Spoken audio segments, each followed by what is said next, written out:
Hey, happy Friday, everyone. Welcome back to Morning Musings. My name is Don K. Preston. I am the president of Preterist Research Institute of Ardmore, Oklahoma. This is video number 9 in our response to Kenneth Gentry in his book, Have We Missed the Second Coming? A Critique of the Hyper-Preterist Error. And we have shared with you an awful lot of problems, in Dr. Gentry's book. His incredible emphasis on the creeds, for instance, which was our last video. And now, what I want to begin to do is take a look at Dr. Gentry's discussion of the Olivet Discourse. This is in chapter 5 of his book, which begins on page 73. And he calls this the transition text recognized. And by the way, he does discuss 1 Corinthians chapter 15, but since, I've done all the videos on 1 Corinthians chapter 15, still doing that, I would just simply refer you to that. Now, it's absolutely incredible to me to consider Kenneth Gentry's comments on the Olivet Discourse. You will seldom find a discussion that is more presuppositional, more erroneously presuppositional. Now, mind you, Kenneth Gentry takes pretty much the standard Reformed view of the Olivet Discourse, but that doesn't make it right. And his arguments to sustain a divided Olivet Discourse. Now, let me set this premise before you. If the Olivet Discourse, Matthew 24 and 25, if it is a singular subject dealing with Christ's coming at the end of the Old Covenant age in AD 70, which, by the way, Kenneth Gentry agrees that AD 70 was the coming of Christ at the end of the Old Covenant age for the wedding. Do you catch the power of that? We'll probably have more to say about that as we continue. But anyway, if it's true, if it can be established that the entirety of the Olivet Discourse of Matthew 24 and 25 refers exclusively to Christ's coming at the end of the Old Covenant age in AD 70, then I would suggest to you that Kenneth Gentry's own eschatology, his entire eschatology, falls to the ground, and he would be forced to become a full preterist, or a hyper-preterist, as he calls it. Now, what's interesting to me about this is that in his discussion of the Olivet Discourse, he sets forth this divided discourse as absolutely fundamental to a proper understanding of eschatology. Because after all, it's two different subjects. It's the fall of Jerusalem in AD 70, and it's the, quote, end of human history, unquote. But folks, Kenneth Gentry, in other of his writings, I can provide the documentation if you want it, but in an internet article, Kenneth Gentry, in spite of what he wrote in this book about the importance of the divided discourse, Kenneth Gentry said, well, you know what? Even if a person could prove, because there are many people who take this position, he acknowledged, even if one could prove that the entirety of the Olivet Discourse was about Christ coming in AD 70, it would not materially affect a person's view of a future coming of Christ. I'm sorry. That makes no sense at all. And you know what? Furthermore, very, very, very few commentators in the history of the Christian church would agree with that view.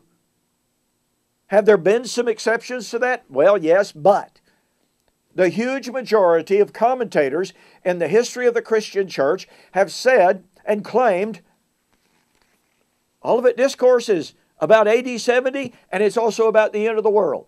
So for Kenneth Gentry to just lightly brush away, the possibility and the significance of the Olivet Discourse being all about AD 70 as if it would have no profound consequences for our eschatology, it is simply amazing.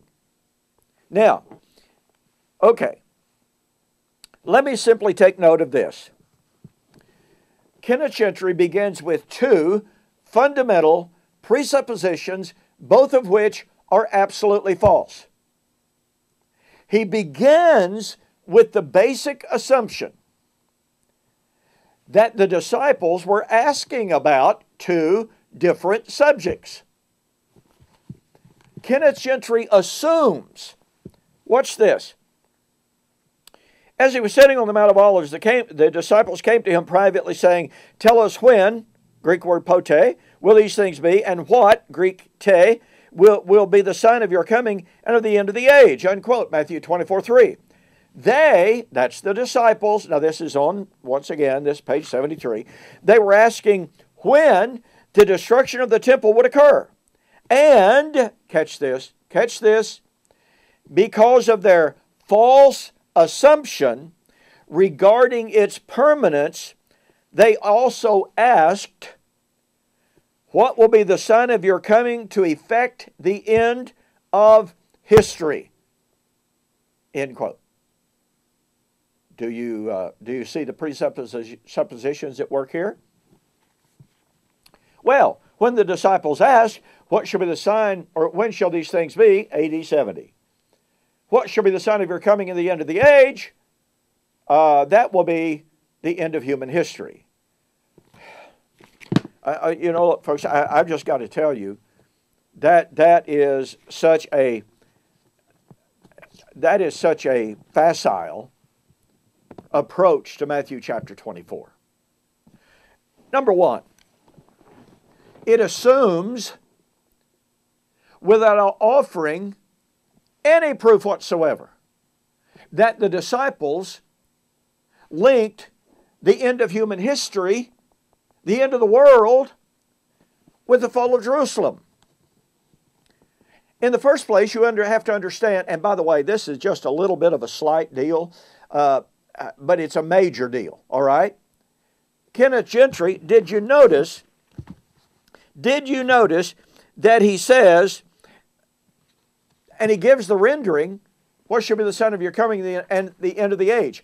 Kenneth Gentry never approaches the subject to ask, what age did that temple represent?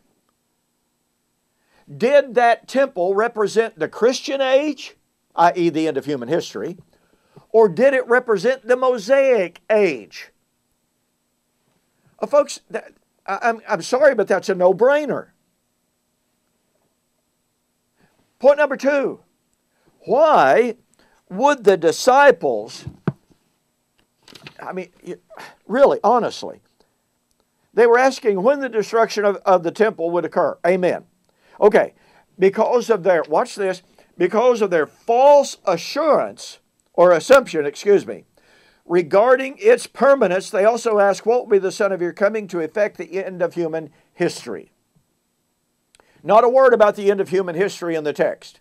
Not a word. But secondly, Kenneth Gentry assumes that the disciples could not perceive and conceive of the idea of the temple falling unless it was at the end of human history. Really? You know, John Calvin made the same mistake. John Calvin said the disciples simply could not imagine that temple would fall and be destroyed unless it was at the end of time and the end of human history. I'm sorry, that's a really, really bad argument. Do you suppose the disciples knew that the temple was destroyed in BC 586, and yet it was not the end of human history? And it was not the end of time? Did the disciples know that? Well, they actually observed a Jewish feast to memorialize it. So yeah, I kind of think they knew about it. Look, folks, to assume without proving that the disciples mistakenly linked the fall of Jerusalem with the end of time is itself a major, massive problem. And we're going to prove that in our next video. In the meantime, you know, Kenneth Gentry's view that the Olivet Discourse has to be divided is really quite easily disproven. And in my book, We Shall Meet Him in the Air, the Wedding of the King of Kings, I have an extensive discussion demonstrating the absolute unity of the Olivet Discourse. And by the way, I prove from Kenneth Gentry's own words that he believes the Lord came at the end of the age in AD 70. Thank you. You will not find a more extensive discussion of the unity of the Olivet Discourse with more documentation from the scholarly world, and oh, by the way, even from the dominionist world refuting their own doctrines. Go to my website, donkpreston.com, BibleProphecy.com, and order the book, We Shall Meet Him in the Air, the Wedding of the King of Kings. Include a note that says, hey, Don, I saw your offer on YouTube or Facebook, and I'll refund your shipping, and that'll save you $5. Okay? Well, thank you so very, very much for joining me for this morning's morning musings. And yes, in the next video, I'm going to prove to you conclusively that the disciples well understood Jesus' prediction of the fall of Jerusalem and how it related to and would occur at the end of the age. Not at the end of time, but at the end of the Old Covenant age of Israel in AD 70. You can be looking forward to that. You have a fantastic weekend.